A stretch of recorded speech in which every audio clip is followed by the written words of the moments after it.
In today's Leeds news, Koch hurt by fan comments, Gyabi linked with move, Jesse Marsch on Leeds, Bielsa and exit.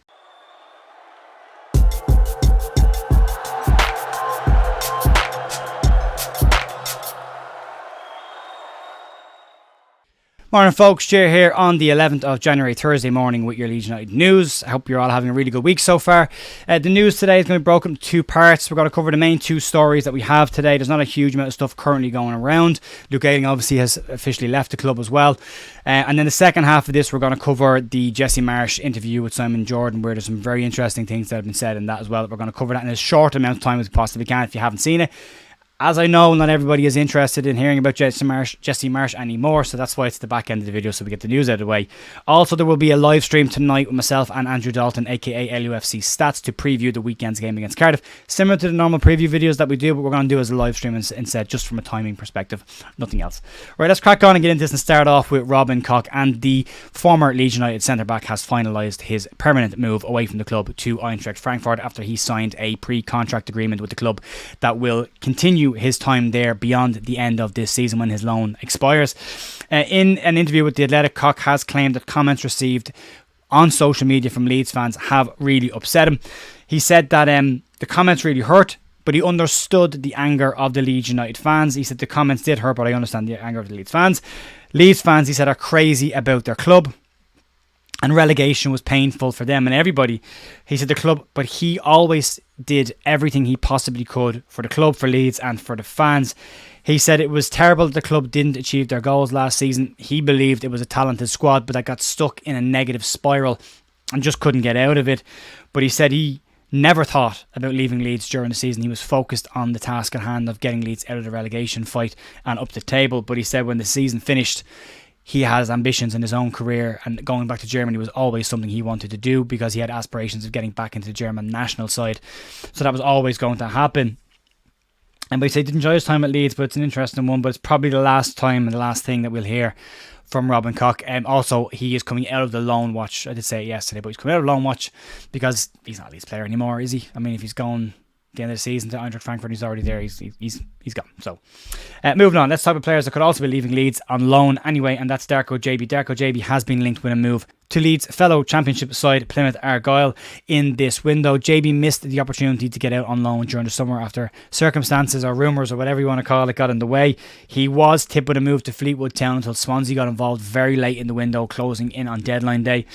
And it all seemed to get a bit muddled up at that time, and it ended up with no official offer, nothing actually happening, and Gyabi not getting away and having to go back in and play with the under-21 side. Now, according to reports, it states the £5 million Leeds United signing may be heading away from the club on loan and off to Plymouth Argyle if that deal can happen. Gyabi's been in excellent form for the under-21s this season, as well as being in excellent form for the England under-20s during the summer, but as with a lot of Leeds youngsters, has found getting any type of gameplay in Daniel Farke's setup very, very difficult. It's understandable that young players and a manager wouldn't take a gamble on young players, knowing that he has to pretty much win every game this season, but that won't change next season when he gets promoted into the Premier League. He'll have to win as many games as he can to avoid relegation and be pushed Leeds up the table. So it's going to be very hard for a lot of these players to get any kind of game time or get in the shop window in Leeds anyway. Getting out on loan is the only way that is going to happen, and fingers crossed for Darko Gyabi that he can get that move. He is still a very talented player with a huge ceiling and a lot of potential there, but he needs regular game time at a high enough level. Playing on 21 football is fine, training matches are fine, but they're not the same, and they're not the same for your development, and he needs that development. So yeah, that's going to be it from the news section. As I said, there's not a lot going around, but we'll take a little skip, and we'll come back in a second. We'll talk about Jesse Marsch and what he's had to say about Leeds.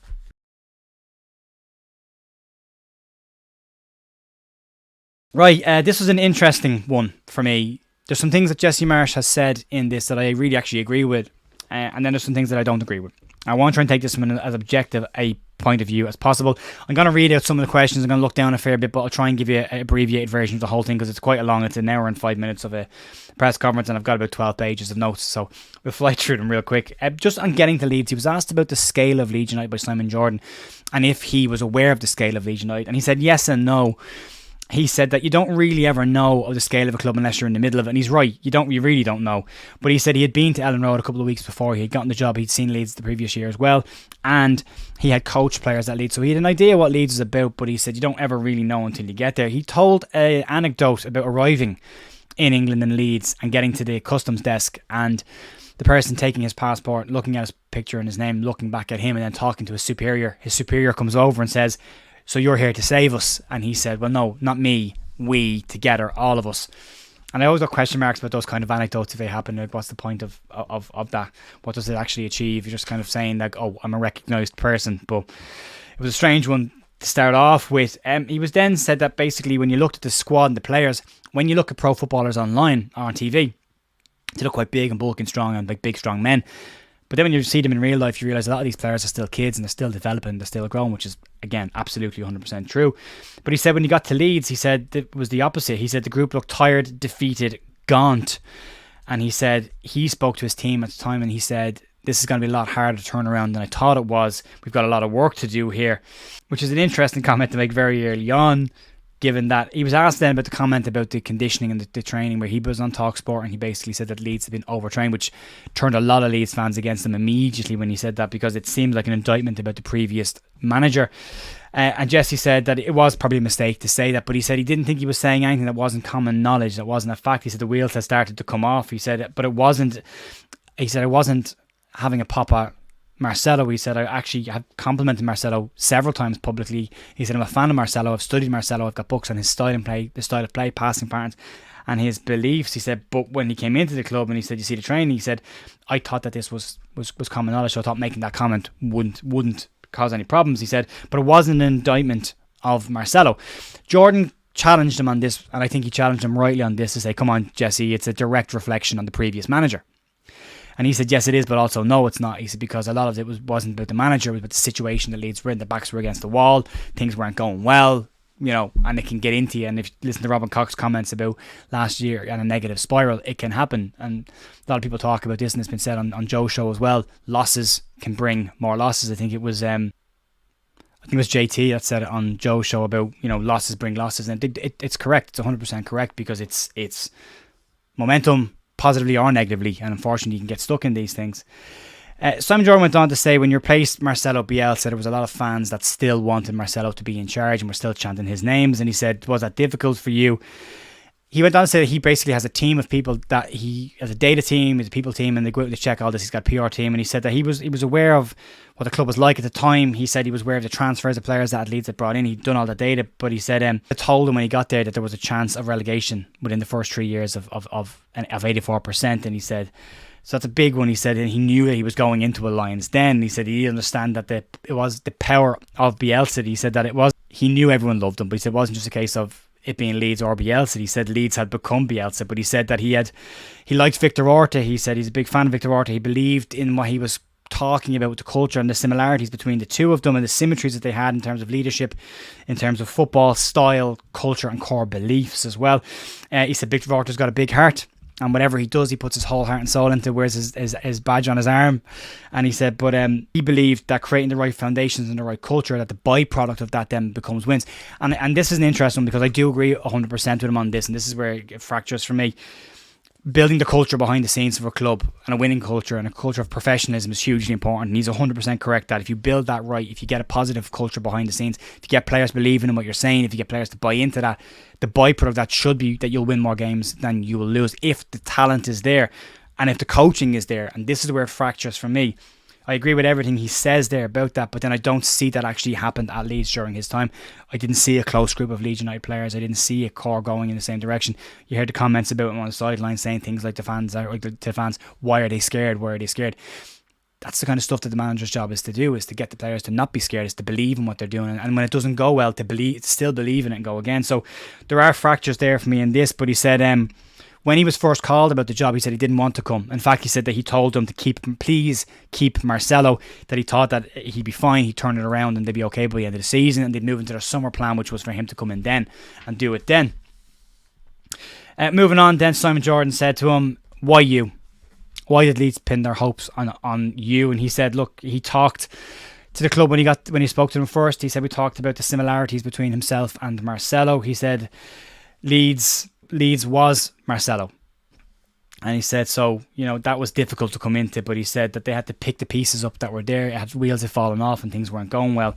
And they talked about that. They talked about their running stats. They talked about the tactics, the similarities there as well. And he said, we both demand an awful lot from players in terms of that, but he believed that the style that he has of training players to that level would cause less injuries. He said he would do this without hurting the team.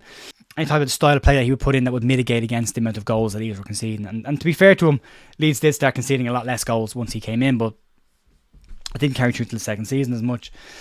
Moving on then, Simon Jordan did say to him, he said, you kept them up, Leeds, with a respectable win rate. You had 15 points from 12 games, which was respectable. He said in the summer then, obviously you sold Rafinha and you sold Calvin Phillips, but for a fair amount of money, and you were given a fair amount of money. He said the expectations to kick on were there. He said you started really brightly, but then what happened? And Jesse basically said, look, we caught teams by surprise at the start of the season and it was great, but he felt that Leeds deserved an awful lot more from some of the games that they were in that they didn't get, that they were creating chances, that they were creating opportunities, that they were dominating the ball. And he said, you look at Arsenal and Everton specifically, he said there's 2 games that he felt that he should have got more points from. Liverpool was do or die at that point, he said, but there was that we come back to that in a minute because some of the points that to not add up a little bit. But he said we had a good process, we were going in the right direction, we were achieving our goals.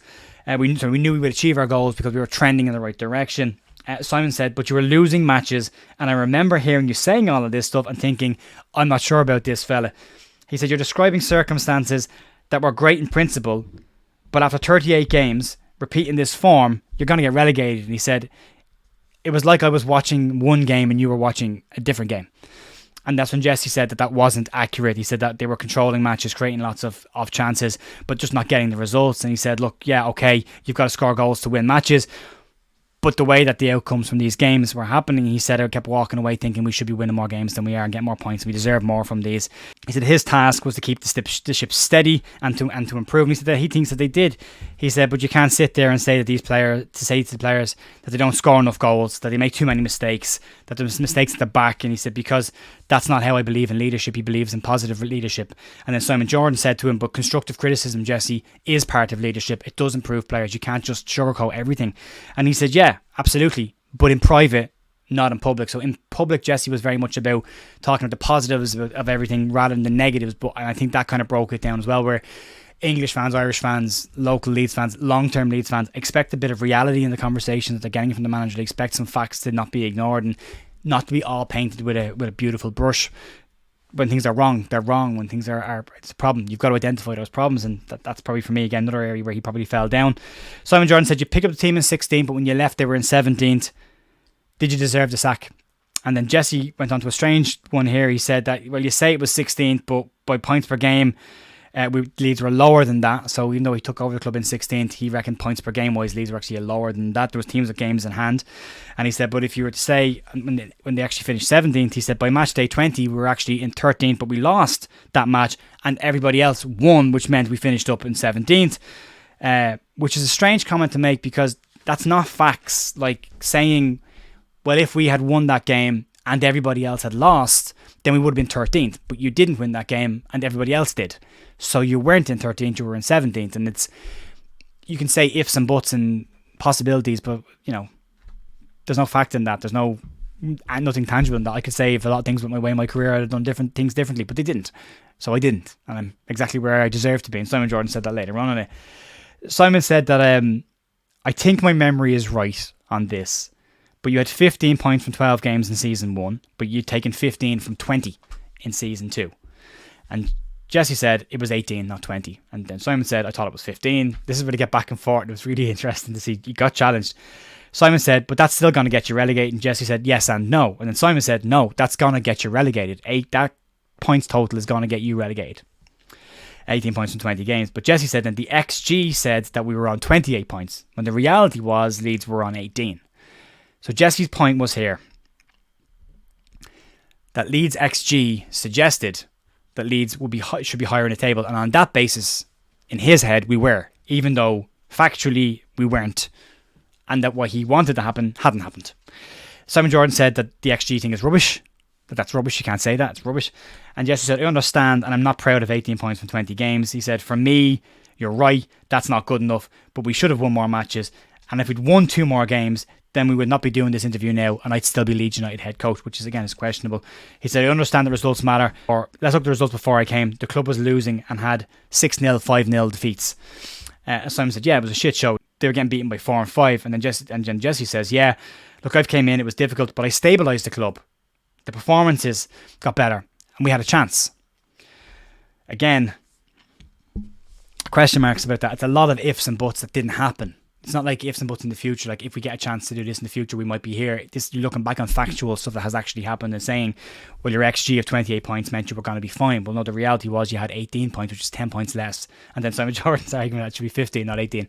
It's a strange one.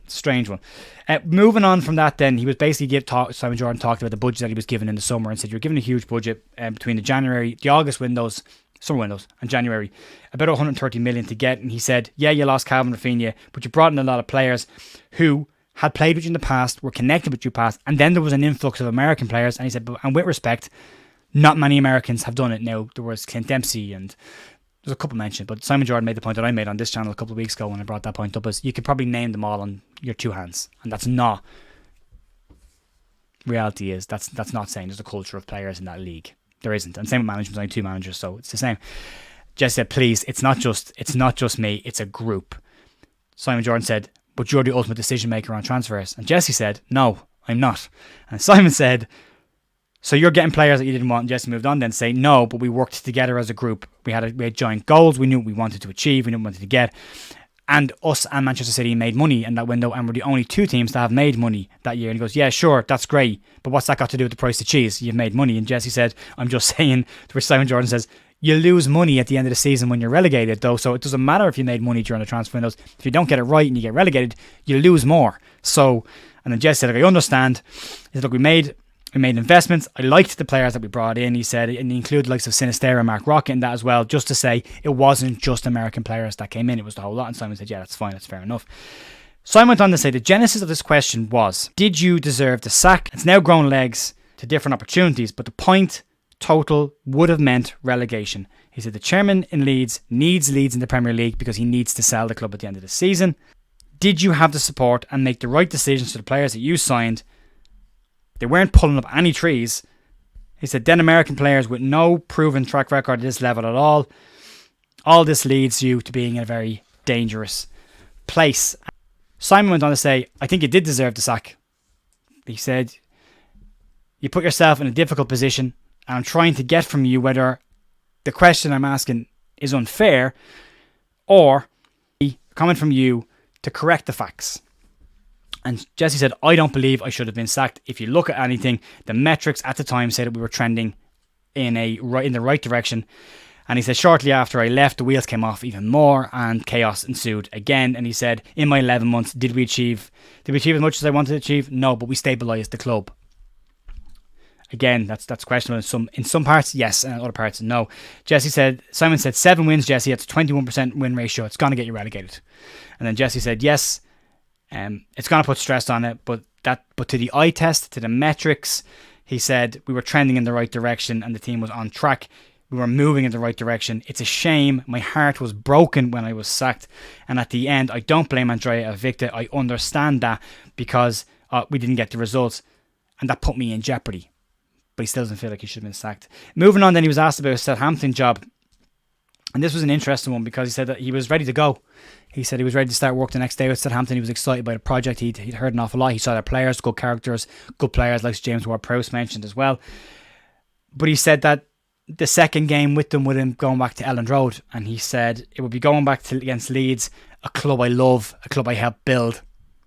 And Elland Road, which is a magical stadium, and it just didn't sit well with me. I think Simon asked him, were you afraid to go back? And he said no. He said it didn't, the whole thing didn't sit well with me. And also he said there was a lack of vision long term from Southampton. He said short term they knew what the goal was, but there was no feeling around the long term of the situation. So he backed away from the job at that point.